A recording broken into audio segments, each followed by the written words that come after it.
Hey everyone. Today we're going to dive into a super simple but incredibly powerful technique from the world of design thinking. It's all about something called low-fidelity prototypes, and trust me, it might just change how you tackle your next big project. So, let's start with a really tough question, but one we've all got to ask ourselves. Are you building something that nobody actually wants? Whether you're making an app, a new service, or just a better workflow for your team, how do you really know you're on the right track? Because let's be honest, when we don't have a clear answer to that question, what are we left with? Guessing. We just build based on our own assumptions. And that right there, that single habit, is the #1 reason so many amazing ideas and countless hours of hard work just fizzle out. And that brings us right to the heart of the problem, what I call the peril of assumptions. It's that awful feeling when we pour months of time, money, and team energy into a project, only to find out at the very end that we were solving the wrong problem all along. Think of it like this, okay? You wouldn't just jump in your car for a cross-country road trip without a map of GPS, right? Of course not. But that is literally what so many of us do when we build and launch something without getting real, honest feedback from the people who are supposed to use it. We're just driving blind, hoping for the best. So how do we get that map? Well, it's simple. We flip the entire script. Instead of building first and then hoping we got it right, we create a kind of safety net. We test our ideas first, early and often. In the world of design thinking, this is called the test stage. Now, the most important thing to get here is that this is not a test like in school. There's no pass or fail.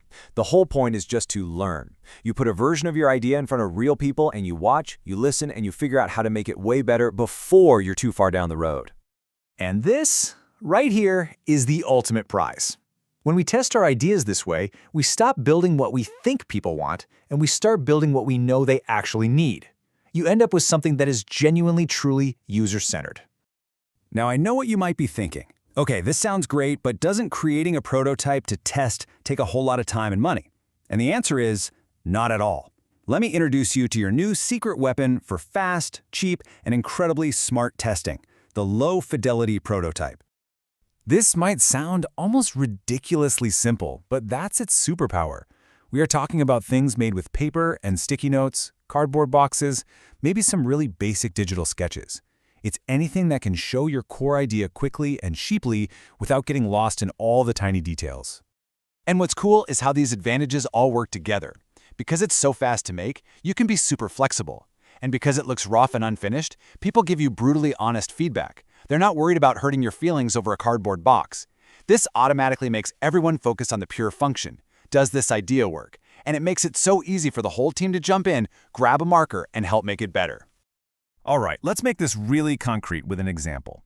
Imagine your team is tasked with designing a new self-service kiosk for the post office. Let's see how this plays out.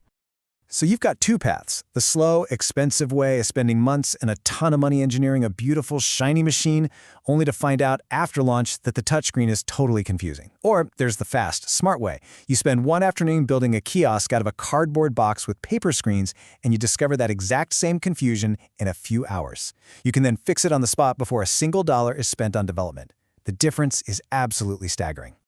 So here's what that smart way actually looks like. First, you sketch and build your simple cardboard model. Then, you bring a few people in and just watch them try to use it. You just take notes. Where do they hesitate? What's confusing? And then, and this is the magic part, you can literally sketch a new paper screen or move a button and try the whole thing again, right then and there. That is some powerful real-time learning.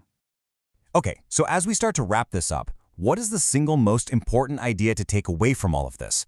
How do you really make that shift from just guessing to actually knowing? It all comes down to this right here. This whole process is designed to shift your focus away from your own internal assumptions and guesses and onto the real-world needs and pain points of your users. You start building with empathy and actual evidence, not just a gut feeling. And please, remember this, the goal is never perfection. A low-fidelity prototype is supposed to be messy and imperfect. The real goal is to learn as much as you possibly can, as quickly as you can. It is by far the most effective way to make sure you're building something that people will actually value. So I'm going to leave you with a challenge. Think about a project you're working on right now. What is the single biggest, most unproven assumption you're making about it? And how could you build a ridiculously simple, low-fidelity prototype, maybe just with a pen and a few index cards, to go and test that assumption tomorrow?